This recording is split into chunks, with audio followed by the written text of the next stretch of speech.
السلام علیکم dear viewers, آپ کے فیورٹ انفارمیٹو چینل روشن ستارے سے میں ہوں شبیر احمد۔ ہمارا آج کا ٹاپک ہے حاجی عبدالوہاب صاحب۔ ہندوستان کے مسلمانوں پر ایک وقت ایسا بھی آیا جب ان کی اپنی زمین ان پر تنگ ہوئی اور وہ دین سے بھی دور ہو گئے۔ انہی حالات میں تقریباً ایک صدی قبل متحدہ ہندوستان کے بزرگ عالم دین حضرت مولانا محمد الیاس میواتی نے دلی سے باہر بستی نظام الدین سے دعوت اسلام کا کام شروع کیا۔ آپ کا معمول تھا کہ آپ شہر کے بازاروں، گاؤں اور قصبوں میں جاتے اور مسلمانوں کو اللہ کی طرف دعوت دیتے، مساجد اور تعلیم کے حلقوں سے جڑنے کی ترغیب دیتے تاکہ وہ اس طرح ایمان، نماز اور اسلام کے بنیادی مسائل سیکھیں۔ ان بنیادی مسائل اور اسلامی آداب کو خود سیکھنے، عملی طور پر اپنانے اور دوسروں کو سکھانے کے لیے ان سے مطالبہ کرتے تھے۔ آپ نے یہ تبلیغ بھی کی کہ اپنے خرچ پر مہینے میں 3 دن، سال میں 40 دن اور عمر بھر میں 4 ماہ کے لیے اللہ کی راہ میں نکلیں۔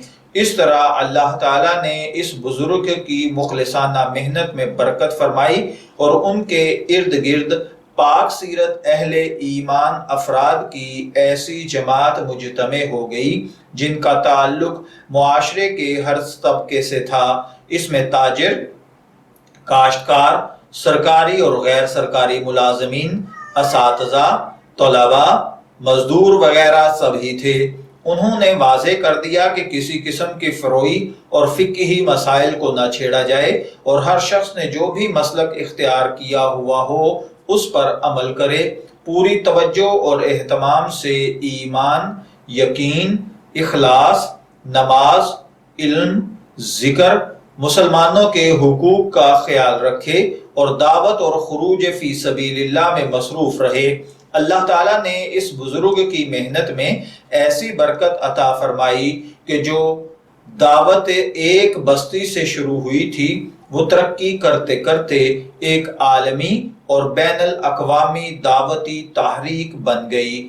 حاجی عبدالوہاب صاحب نے 1944 میں تبلیغی جماعت میں شمولیت اختیار کی اور بعد ازاں جماعت کے چوتھے امیر بنے۔ بچپن میں ہی فکر اور مذہبی طور پر توانا سوچ کے حامل تھے، اس لیے نوجوانی کی عمر میں وہ مجلس احرار اسلام کے لیے کام کرتے رہے اور تقسیم کے بعد بورے والا میں مجلس کے امیر بھی رہے۔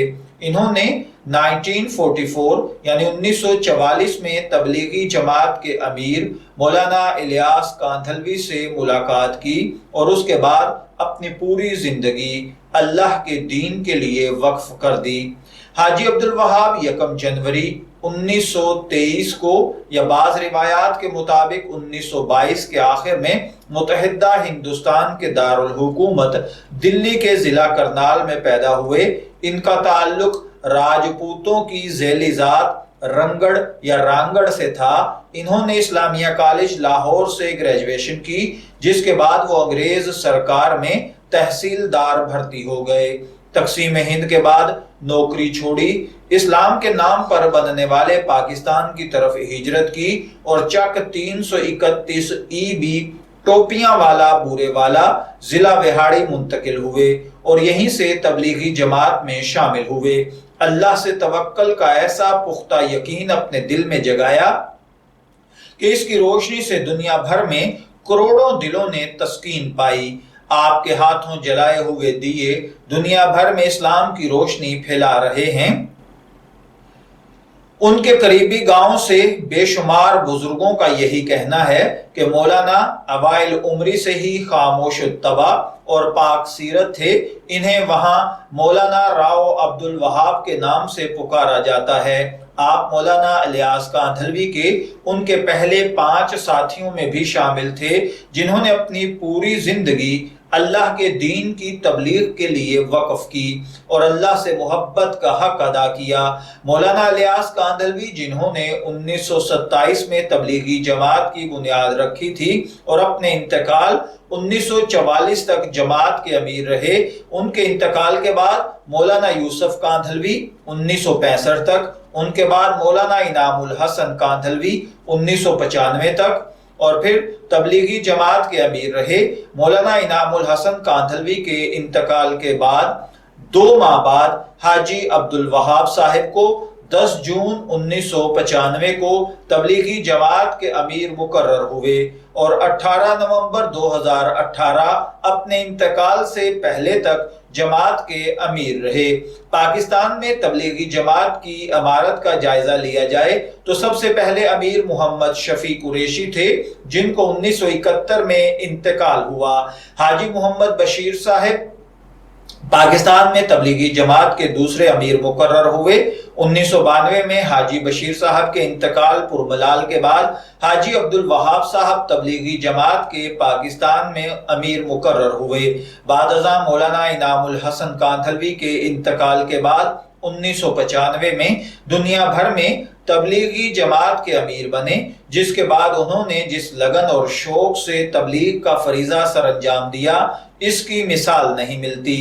اپنی زندگی کے 75 سال انہوں نے ایک ہی ادارے اور ایک ہی مقصد پر صرف کیے اور اپنے عملی کردار سے بہترین نتائج حاصل کیے، جو بہت کم کسی کے حصے میں آئے۔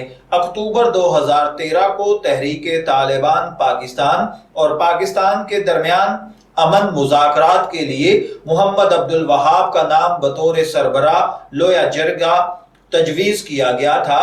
فروری 2014 میں عبدالوہاب یعنی حاجی عبدالوہاب صاحب اور سمیع الحق ڈاکٹر عبدالقدیر خان صاحب کا نام تجویز کیا گیا تھا۔ وہ پاکستان اور طالبان کے درمیان امن مذاکرات میں بطور سہولت کار کردار ادا کریں۔ وہ ایک پرامن پاکستان کے حامی تھے۔ انہوں نے ساری زندگی امن اور بھائی چارے کا پرچار کیا اور شدت پسندی کی ہر طرح سے مذمت کی۔ تبلیغی جماعت کے امیر حاجی عبدالوہاب کا شمار ان ہستیوں میں ہوتا ہے جنہوں نے اپنی پوری زندگی اسلام کی تبلیغ اور ترویج کے لیے وقف کر دی تھی۔ حاجی عبدالوہاب صاحب گزشتہ کئی سالوں سے علیل تھے اور گاہے بگاہے ان کے مختلف آپریشنز ہوتے رہے تھے۔ ان کی عمر 94 سال تھی اور وہ گزشتہ کئی روز سے وینٹیلیٹر پر تھے، جس کے باعث ان کا تبلیغی اجتماع یعنی 2018 میں شمولیت کا خواب بھی پورا نہ ہو سکا اور آپ 18 نومبر 2018 کو اپنے خالق حقیقی سے جا ملے۔ انا للہ و انا الیہ راجعون۔ اگر حاجی صاحب کے کردار، مزاج اور شخصیت کو دیکھا جائے تو آپ عالم دین نہیں تھے، لیکن دینی حلقوں میں مولانا عبدالوہاب کے نام سے پہچانے جاتے تھے۔ آپ کی شخصیت اور گراں قدر دینی خدمات کو ہمیشہ یاد رکھا جائے گا۔ ان کے جانے سے پیدا ہونے والا خلا آسانی سے پر ہونے والا نہیں ہے۔ بلا شبہ ہر ذی روح نے موت کا ذائقہ چکھنا ہے، مگر کچھ ہستیوں کا جانا ایسا نقصان ہے جو بہت کم پورا ہوتا ہے۔ حاجی صاحب کا شمار بھی ان ہستیوں میں کیا جاتا ہے جو صدیوں بعد پیدا ہوتی ہیں۔ یہ آپ کی تبلیغ کا نتیجہ اور کردار کی سچائی ہی تھی کہ کھیلوں اور شوبز سے وابستہ کئی معروف ہستیوں نے امیر حاجی عبدالوہاب صاحب کے ہاتھ پر بیعت کی اور تبلیغی سرگرمیوں کا حصہ بنے۔ آج وہ سب دین اور دنیا دونوں میں سرخرو ہو رہے ہیں، جن میں انضمام الحق، محمد ثقلین، محمد یوسف ہوں یا مولانا طارق جمیل، سبھی حاجی صاحب کی صحبتوں سے فیض یاب ہو کر دنیا میں اسلام کے حقیقی چہرے امن و آتشی کا پرچار کرتے نظر آتے ہیں۔ آپ کا شمار دنیا کے بااثر ترین افراد کی فہرست میں ہوتا تھا۔ بلا شبہ حاجی عبدالوہاب صاحب کا نام پاکستان میں مذہبی رواداری، اخوت، بھائی چارے کے قیام اور تبلیغ اسلام کے حوالے سے ہمیشہ جلی حروف میں لکھا جائے گا۔ رہتی دنیا تک عالم اسلام حاجی صاحب کی شخصیت اور کردار کو بھول نہیں پائیں گے۔ میں دعا گو ہوں کہ اللہ تعالی حضرت حاجی صاحب کو کروٹ کروٹ جنت نصیب فرمائے۔